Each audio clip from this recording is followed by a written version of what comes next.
எல்லாம் வந்து சொன்ன மாதிரி ரொம்ப வறுமை கோட்டைக்கெல்லாம் வருவாங்க.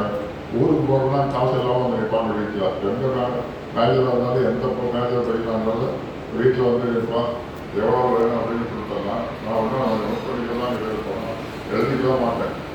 அவனே பார்த்து அடுத்த கொடுப்பான், அவருக்கு மெதுவாக கொடுப்பான் அப்படிங்கிற மாதிரி. அதே மாதிரி இப்போ காலேஜில் யாரும் டியூஷனே எடுக்கக்கூடாது, அது மாதிரி காலேஜ் ஸ்ட்ரிக்டாக இருந்தது. ஆனால் எங்கள் பிரின்சிபல் எனக்கு அந்த மேனேஜரில் நீ டியூஷன் எடுத்துக்க, காலேஜிலே வந்து எடுத்துக்க அப்படின்னு சொன்னாங்க. காலேஜில் ஏன் சொன்னாங்கன்னா 15 பேர் படித்தோம்னா 10 பேர் தான் காசு கொடுப்பான், 5 பேர் ஃப்ரீ. ஏற்கனவே இந்த 10 பேர்த்தில் சில பேர் கம்மியாக வசதி கம்மியாக கொடுத்தானே போவேன். நான் வந்து அந்த பையன்களை கூப்பிட்டு யாரும் கேட்டதில்லை. அந்த பையன்களை ஒருத்தர் கலெக்ட் பண்ணிட்டு கொடுப்பான், கொடுத்ததான் வாங்கிக்குவேன். நான் அன்றைக்கெல்லாம் நான் வந்து அதான் ஏதோ ஒரு பெரிய ஏதாவது போகணும்னு நான் செய்யலை.